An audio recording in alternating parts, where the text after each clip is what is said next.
कि महाराष्ट्र नागरिक सहकारी बैंक, तो ये हमारे समझ में ऐसा आता कि ये जानबूझकर डॉक्टर बाबा साहेब अम्बेडकर का इन्होंने अपमान करा। कांग्रेस भवन में भी एक ऐसी घटना घटी, जल्द से जल्द इनको अटक किया जाए और इनके ऊपर देशद्रोह का खटला चलाया जाए। तो फिर माहौल खराब होने के बाद हो गया अगर, तो उसके लिए वीएस पैंथर जवाबदार नहीं रहेंगे, उसके वास्ते प्रशासन जवाबदार रहेंगे।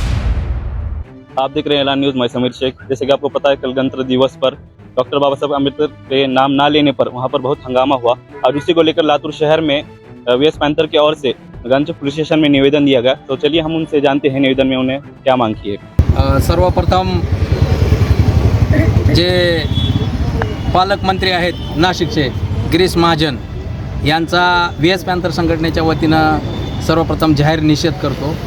मी शेख अकबर, वीएस पैंथर युवा संघटना जिल्हा कार्याध्यक्ष, माननीय विनोद भाऊ खटके आणि प्रदेशाध्यक्ष सचिन भाऊ मस्के यांच्या इनके मार्गदर्शन में हमने एक निवेदन दिया है। जो कल एक घटना घटी बोले तो वो जानबूझकर ये किया गया है।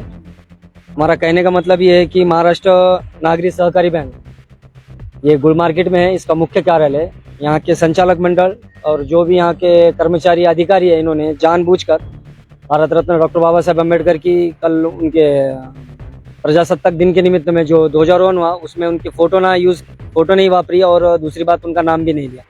तो ये हमारे समझ में ऐसा आता कि ये जानबूझकर डॉक्टर बाबा साहेब अम्बेडकर का इन्होंने अपमान करा और इससे हमारा पूरे भारत में के जो भी है डॉक्टर बाबा साहेब अम्बेडकर को मानने वाले जो भी लोग हैं, इनका दिल दुखा है बहुत।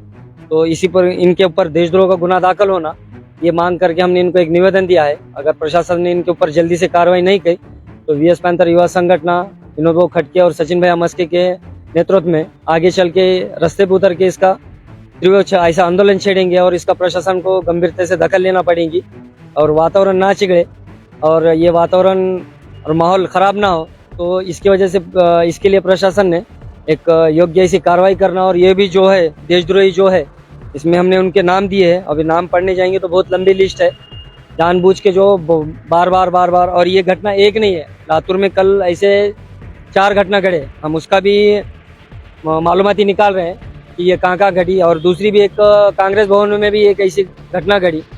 संविधान से इनको कोई लेना देना नहीं है, सिर्फ इलेक्शन के वास्ते और वोट बैंक मजबूत करने के वास्ते, इनको चुन के आने के वास्ते डॉक्टर बाबा साहेब अम्बेडकर का नाम, उनकी अनुयायी है, उनकी जो जनता है, जो बौद्ध समाज है, जो उनको मानने वाला मुस्लिम समाज है, बाकी सब दूसरे समाज है, ये सिर्फ उनके वोट बैंक के वास्ते उनका यूज करते। और जैसे इतना बड़ा फंक्शन हुआ, फेस्टिवल हुआ कल, नेशनल फेस्टिवल है, प्रजासत्ताक दिन मनाते किसकी वजह से? डॉक्टर बाबा साहेब अम्बेडकर की वजह से।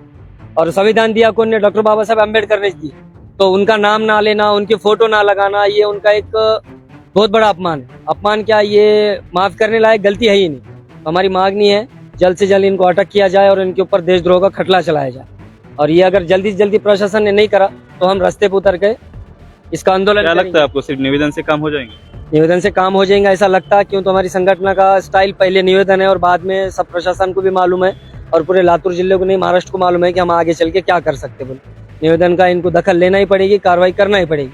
अगर नहीं तो फिर माहौल खराब होने के बाद हो गया अगर, तो उसके लिए वीएस पैंथर जवाबदार नहीं रहेंगे, उसके वास्ते प्रशासन जवाबदार रहेंगे। तो नासिक में पालक मंत्री ने डॉक्टर बाबा साहब अम्बेडकर का नाम नहीं लिया, तो आपको क्या लगता है, वो भूल हो गई या फिर जानबूझकर कुछ किया गया? नहीं, ये मसला कैसा है समझ लो कि ये जानबूझकर राज करते हो या विरोधक हो। इनको मैं बताया ना अभी कि इनको सिर्फ वोट बैंक के लिए नीला झंडा और डॉक्टर बाबा साहब अम्बेडकर की फोटो होना, बाद में इससे इनको कोई लेना देना नहीं है। तो सिर्फ इलेक्शन पूरता होना, इलेक्शन पुरता ही होना। अरे इसे जानबूझ के नहीं होता ना। ये कल गुल मार्केट में हुआ, कांग्रेस भवन में हुआ ना, इसमें नासिक में हुआ, अभी महाराष्ट्र में अगर हम अभी उसकी खोज कर रहे हैं हम, तो ऐसे कितने अनगिनत प्रकार निकलेंगे। तो ये ऐसा भूल के या नजरअंदाजी करने से नहीं, ये जानबूझ के किया जा रहा है और इसका हम उसको पुरजोर विरोध करेंगे और इसका उनके पास से जवाब लेके। आपकी सरकार से क्या मांग रही है इस चीज को लेकर? इस चीज को लेकर हमारी इनके से मांग रहेंगे फास्ट ट्रैक कोर्ट में इसके ऊपर ये जो भी इसके दोषी है, ये पूरे मंडल को बर्खास्त करें। इनके जो महाराष्ट्र नागरिक सहकारी बैंक के जो संचालक मंडल है, इनको बर्खास्त करें। वहाँ के कर्मचारी अधिकारी जो ने ये जानबूझ के ये गुनाह करे, उनके ऊपर देशद्रोह का गुनाह दाखिल करे और ये को फास्ट ट्रैक कोर्ट में इसका खटला चला। तो ये थी उनकी मांगे। अब देखना है कि पुलिस प्रशासन इसके ऊपर एक्शन लेता है या नहीं। आप देख रहे हैं एलान न्यूज़, मैं समीर शेख। जय हिंद। एलान न्यूज़ लाइव, हमारी खबर आपका हौसला।